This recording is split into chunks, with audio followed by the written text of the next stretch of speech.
As you look back through world history, specifically American history, there have been a lot of famous people that have fought in military encounters. In fact, if you look at the Great Wars, whether it be World War I or World War II, it's interesting some of the people that were involved in those wars that were really prominent people in America. Just take World War II. You had Jimmy Stewart, who was actually a general in the Air Force. You had Clark Gable, who was a pilot. I mean, you had all these, again, A-listers out of Hollywood actively involved in defending America and defending American principles. And it wasn't just Hollywood A-listers, right, as we're saying, these really famous people in Hollywood.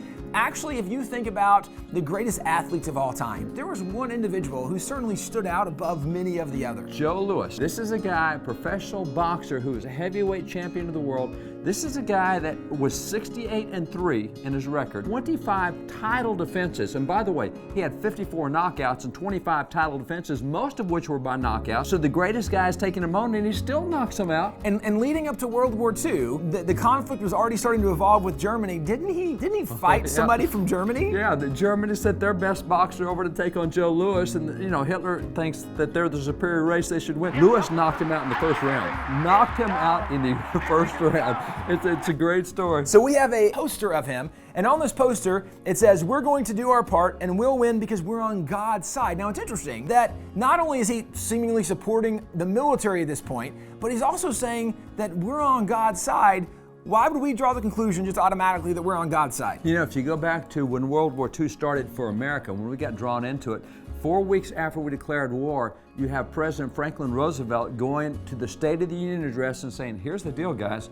It's Hitler against God. The world's not big enough for both of them. It's going to be Hitler or it's going to be God. They know that victory for us means victory for religion, and they could not tolerate that. The world is too small to provide adequate living room for both Hitler and God.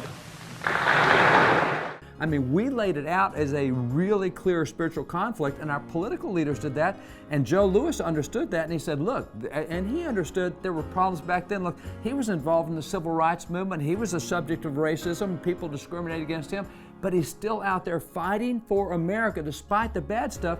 America had more opportunities. America had more going right with it than any other nation in the world. And when somebody challenged him once and said, hey, what are you doing? World War II? He said, America's got problems, but Hitler sure ain't gonna fix them.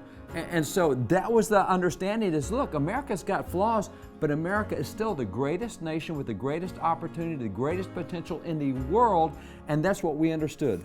America is based on the principles of life, liberty, and the pursuit of happiness. In fact, in America, we promote more freedom. We promote the idea of prosperity. Actually, we even believe in America, you should fight for equality.